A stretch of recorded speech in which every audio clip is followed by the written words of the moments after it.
मैं अपने इस चैनल पर अपने सभी श्रोताओं का हार्दिक अभिनंदन करता हूँ। आज मैं आप लोगों के समक्ष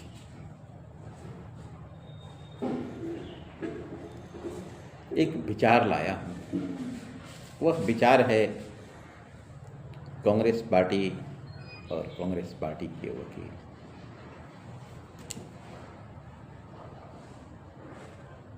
जब देश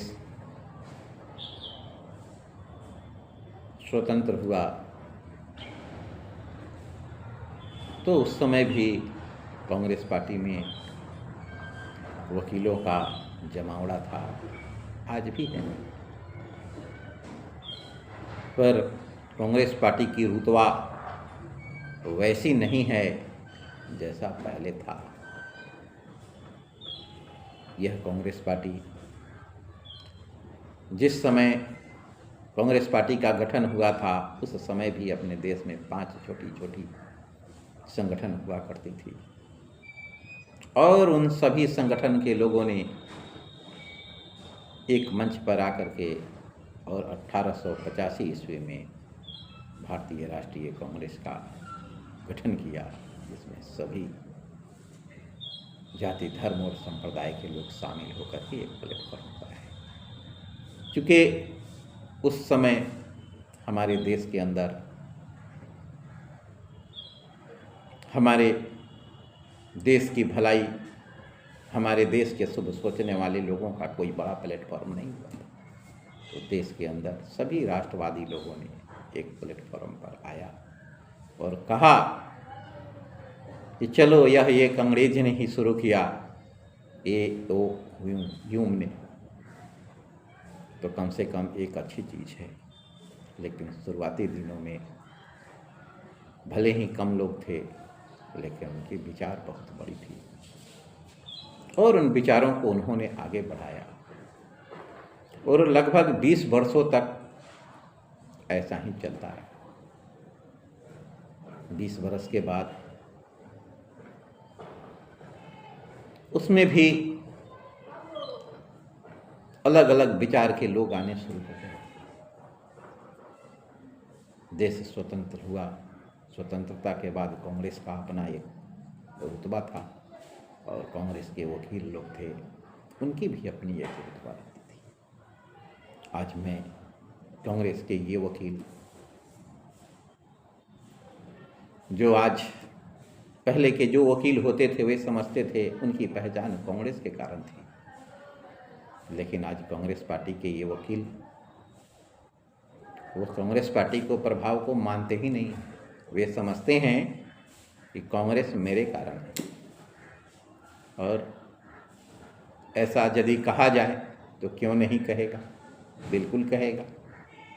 आज कांग्रेस पार्टी के एक वकील जिनका नाम है कपिल सिब्बल, विदेशों से पढ़ाई किया, भारत में आकर के प्रैक्टिस करने लगे। अभिषेक मनु सिंह भी, ये कांग्रेस के 2 बड़े वकील हैं और इन दोनों वकीलों ने अपना अपना इतिहास रचा है। मैं जहाँ तक समझता हूँ इन दोनों वकीलों के बारे में कि ये देश के नामी गिरामी वकील हैं, इनकी अपनी एक विशिष्ट पहचान है। लेकिन कमज़ोर लोगों का केस नहीं लेते, बड़े लोगों का केस लेते। कोई कमज़ोर व्यक्ति यदि इन व्यक्ति से जा कर के कहे कि मेरा केस लड़िए, तो ये कदापि यह केस नहीं उठाएंगे, क्योंकि वह कमज़ोर व्यक्ति इनको पैसा देगा ही नहीं। इसलिए ये केस किनका लड़ते हैं? तो ऐसे लोगों का कि जो भ्रष्टाचार में सर से पांव तक तल्लीन होते हैं, ऐसे लोगों का।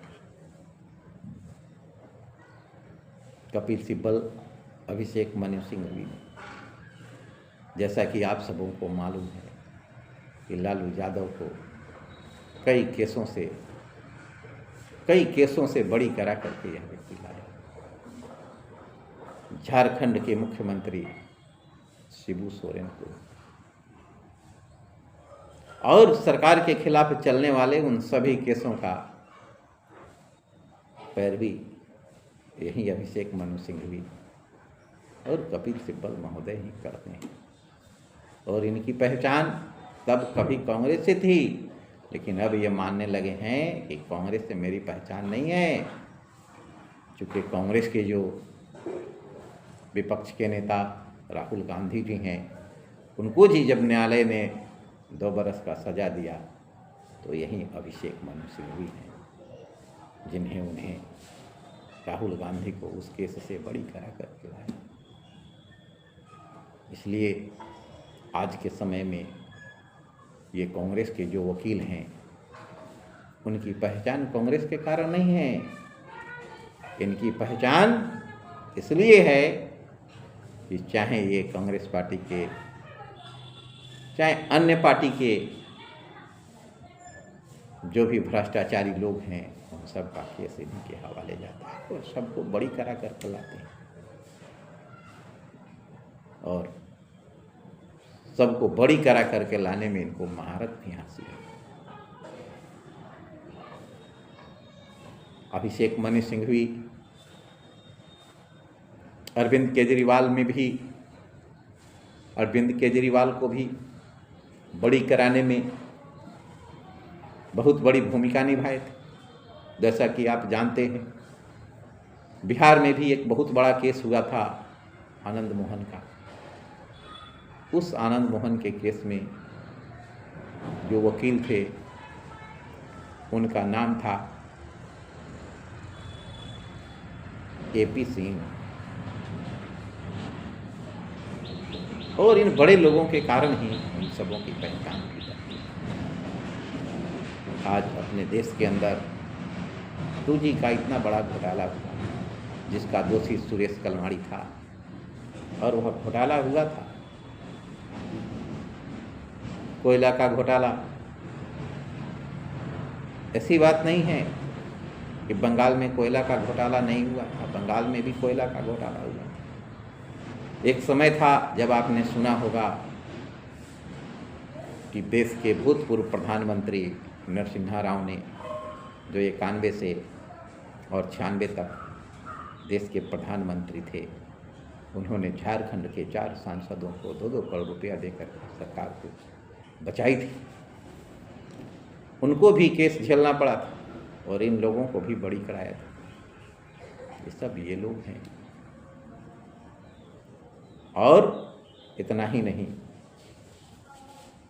बोफोर्स का घोटाला हो, चाहे वह दिल्ली शराब का घोटाला हो, चारा का घोटाला हो, इन सब, चाहे बिहार में अलकतरा का घोटाला हो, इन सभी घोटाला के दोषियों को जो सजा हो गई। लेकिन बहुत से बड़े नेताओं को उन्होंने जेल के भीतर से बाहर किया, जिसके कारण इन लोगों का आज वजूद बना हुआ। और मैंने कहा, तब के वकील जो कांग्रेस पार्टी के लिए जाने जाते थे, कांग्रेस पार्टी के नाम से जाने जाते थे, आज ये कांग्रेस पार्टी जानी जा रही है इसलिए कि कांग्रेस में ये बड़े वकील लोग हैं। और राहुल गांधी जी के बारे में यदि मैं कहूँ तो आज भी चर्चा से भागते हैं। संसद में बहुत सारा प्रश्न राहुल गांधी जी पूछते हैं, परंतु उनको जवाब सुनने की क्षमता नहीं होती है। इसलिए देश के सभी विपक्षी नेताओं से, विपक्ष में राजनीति करने वाले नेताओं से, कि भाई आप सभी लोग सत्ता में तो गए हैं, परंतु अपनी बदौलत नहीं गए हैं, बाप के बदौलत गए हैं। क्योंकि आप लोगों के बाप ने, आप लोगों के दादों ने, इन लोगों की राजनीति में बहुत बड़ी पहुंच थी, और उस पहुंच का परिणाम है कि आप सब जा कर के वहाँ पर राजनीति कर रहे हैं, चुन करके जा रहे हैं। और यदि संसद के अंदर जा रहे हैं तो अपनी बातों को कह नहीं रहे हैं, सिर्फ हंगामा करना और हंगामा के सहारे अपने राजनीति को जिंदा रखे। इसलिए देश की हमारी आवाज़ जहाँ तक जा रही है उन सभी लोगों से कि भाई सोचिए, नहीं सोचेंगे तो आने वाला पीढ़ी हम लोगों को माफ़ नहीं करेगा। इसीलिए मैं बार बार कहता हूँ कि बंधुओं, गालिब की आंखों ने वो हाल भी देखा है, लम्हों ने खता की थी, सदियों ने भोगा है। चांदी के चम्मच लेकर पैदा होने वाले राजनीतिज्ञों से देश को बचाइए, नहीं तो हम लोगों का देश निश्चित रूप से विकसित करने में एक बहुत बड़े बाधा उत्पन्न होंगे ये लोग। इन्हीं शब्दों के साथ मैं अपनी बातों को समाप्त करता हूँ। जय हिंद, जय भारत।